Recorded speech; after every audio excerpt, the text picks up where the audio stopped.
सूचना केवल हमारे विचार हैं, वित्तीय सलाह नहीं। निर्णय लेने से पहले खुद शोध करें। किसी भी लाभ या हानि के लिए हम उत्तरदायी नहीं हैं।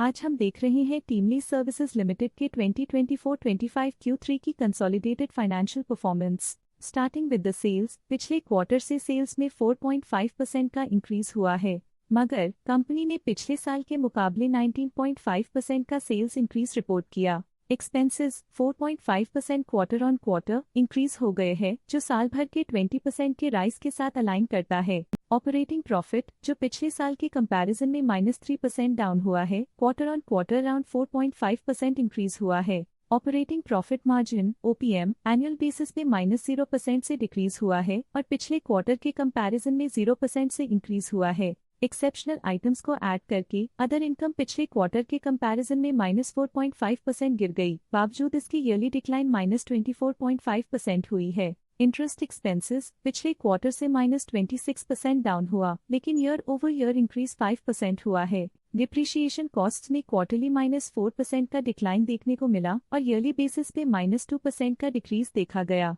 Profit before tax annually -13.5% decrease हुआ, लेकिन प्रीसीडिंग क्वार्टर से 10% बढ़ा है। इस साल कंपनी ने 5.5% टैक्स पे किया और क्वार्टरली कंपनी ने 0.5% टैक्स पे किया है। नेट प्रॉफिट ने ईयर ऑन ईयर -9% का डिक्लाइन दिखाया, लेकिन लास्ट क्वार्टर से 14% का इंक्रीज हुआ है। इस क्वार्टर में कंपनी का परफॉर्मेंस ठीक रहा, ऑपरेशनल एफिशिएंसी में कुछ सुधार हुआ है। वहीं अगर एनुअल एनालिसिस की बात करें तो साल के दौरान कंपनी का परफॉर्मेंस अच्छा नहीं रहा। नेगेटिव नेट प्रॉफिट का मतलब है कि कंपनी प्रॉफिट के कंपैरिजन में नुकसान उठा रही है। अर्निंग्स पर शेयर EPS में ईयरली -8.5% का डिक्रीज देखा गया, लेकिन क्वार्टरली में 15.5% की बढ़ोतरी भी नजर आई।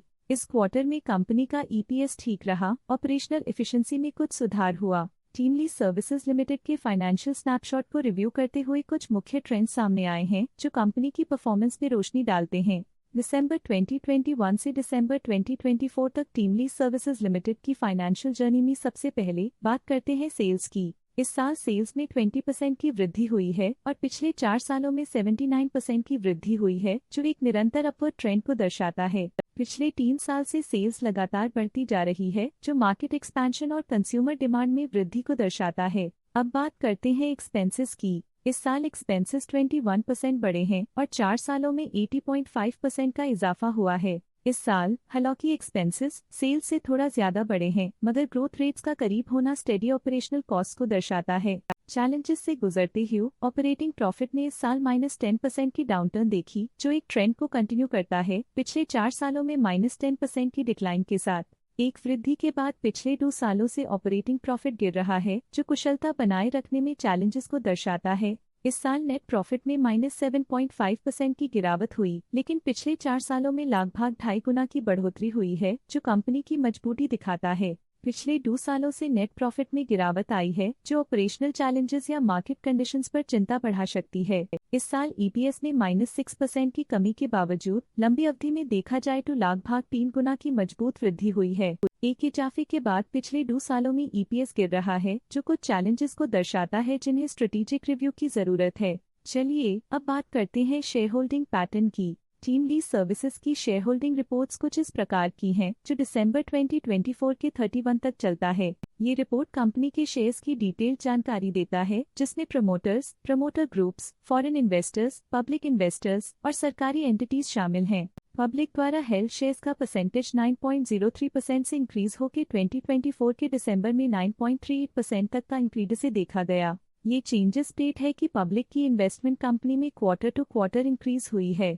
जब कंपनी के शेयर्स का अधिकतम हिस्सा प्रमोटर्स, FII, DII या गवर्नमेंट के पास होता है, तब ये माना जाता है कि कंपनी मजबूत हाथों में है, जो स्थिरता और मजबूत समर्थन को दर्शाता है और इस मार्केट की स्थिरता बनी रहती है। DII डोमेस्टिक इंस्टीट्यूशनल इन्वेस्टर्स ने अपना शेयर होल्डिंग सितंबर 2024 में 34.6% से दिसंबर 2024 में 37.11% तक इंक्रीज किया। ये बताता है कि डोमेस्टिक इंस्टीट्यूशंस ने कंपनी में अपना इंटरेस्ट 2.51% तक इंक्रीज किया है। फॉरेन इंस्टीट्यूशनल इन्वेस्टर्स की शेयर होल्डिंग में थोड़ा डिक्रीज आया 2024 के सितंबर से 2024 के दिसंबर में, जो दिखाता है कि फॉरेन इंस्टीट्यूशंस ने अपने स्टेक को क्वार्टर टू क्वार्टर -2.86 से डिक्रीज किया है।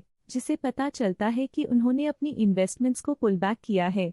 ये था कंपनी का करंट शेयर होल्डिंग पैटर्न। चलिए देखते हैं कुछ इंटरेस्टिंग FII डील्स जो हाल ही में कंप्लीट हुई। 7 नवंबर 2024 को टी रो प्राइस इंटरनेशनल डिस्कवरी फंड ने 1.3 लाख शेयर्स पोर्टफोलियो से हटा दिए 2747.43 रुपीस पर यूनिट के हिसाब से, जिसका टोटल 36.9 करोड़ था। आशा है कि ये FII डील्स के इनसाइट्स आपको स्टॉक मार्केट समझने में मदद करेंगी। अब नजर डालते हैं टीम लीज सर्विसेज के स्टॉक रिकमेंडेशन पे। लोटस स्टॉक का करंट प्राइस 2892.25 रुपीस चल रहा है।